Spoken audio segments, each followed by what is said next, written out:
భారత రాజ్యాంగం ఆర్టికల్ 19 సమాచార హక్కు చట్టం ఆర్టికల్ 10 ప్రకారం భావ ప్రకటన స్వేచ్ఛ హక్కులకు భంగం కలిగించడం రాజ్యాంగ విరుద్ధమని పౌర సంక్షేమ సంఘం పేర్కొంది.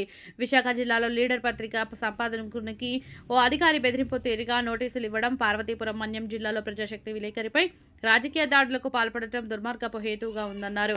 పత్రికల్లో అసత్య కథనాలు వచ్చినా, తప్పుడు వార్తలకు స్థానం ఇచ్చినా ప్రశ్నించే అధికారం ఎవరికైనా ఉంటుందని వివరణ సవరణ సంజయ్ కోరుతూ చట్ట ప్రకారం న్యాయం పొందే అవకాశం, పరువు నష్టం, క్రిమినల్ కోడ్ అవకాశం ఉందన్నారు. చట్టాన్ని చేతుల్లోకి తీసుకుని బెదిరింపులకు, దాడులకు తెగబడటం అధికార దుర్వినియోగ విధానమన్నారు. లీడర్కు ఇచ్చిన నోటీసులు పత్రికా హక్కులకు భంగకరమన్నారు.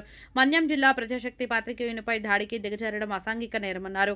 ప్రజాస్వామ్యానికి 4వ స్తంభంగా ఉన్న పత్రికలను, పాత్రికేయులను గౌరవించడం రాజ్యాంగ లక్షణంగా వ్యవస్థలు, వ్యక్తులు భావించి పాటించాలని తెలిపారు. భారత రాజ్యాంగంలో ఆర్టికల్ 19 ప్రకారంగా, సమాచార హక్కు చట్టం ఆర్టికల్ 10 ప్రకారంగా భావ ప్రకటన స్వేచ్ఛ, అదేవిధంగా పత్రికా సంపాదకులు కానీ, విలేకరులు కానీ కొన్ని వెలుగులోకి తెచ్చేటువంటి విషయాలు, వాస్తవాలు ఉంటాయి.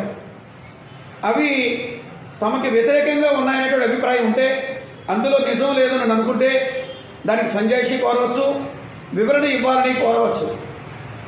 అలా కాకుండా అధికారులు కానీ, మరెవరైనా కానీ నోటీసులు ఇవ్వడాలు కానీ, అదేవిధంగా దాడులకు పాల్పడ్డాలు కానీ సరైనటువంటి ప్రక్రియ కాదు.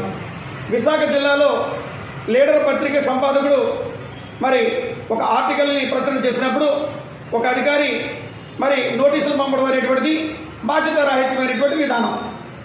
ఇది రాజ్యాంగానికి పూర్తికి వ్యతిరేకమైనటువంటి విషయం.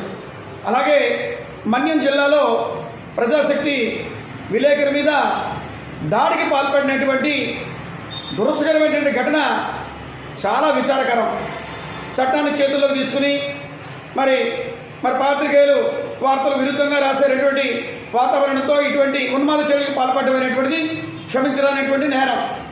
మీరు ఏదైనా అందులో ఆ యొక్క తప్పుడుగా వార్త ఉన్నట్టయితే కనుక సంజాయిషీ కోరవచ్చు, దానికి వివరణ ఇవ్వాలని చెప్పి డిమాండ్ చేయవచ్చు, లేదా చట్టరీత్యాగా వారిని కోర్టు దృష్టిలోకి వారు వెళ్లేటువంటి ఛాలెంజ్ను కూడా స్వీకరించుకోవచ్చు. అట్లా కాకుండా దాడికి పాల్పడడం అనేటువంటిది ఉన్మాద చర్య. దీనిని ఆదిలోనే నియంత్రణ చేయాల్సిన బాధ్యత ప్రభుత్వం మీద ఉంది.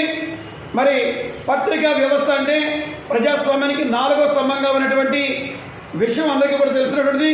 కాబట్టి రాజ్యాంగ సంస్థలన్నీ కూడా ఇటువంటి దుశ్చర్యలకి ఖండించాలి, అండగా నిలవాలి, ప్రజాస్వామ్యానికి అర్థం చెప్పాలని పౌర సంక్షేమ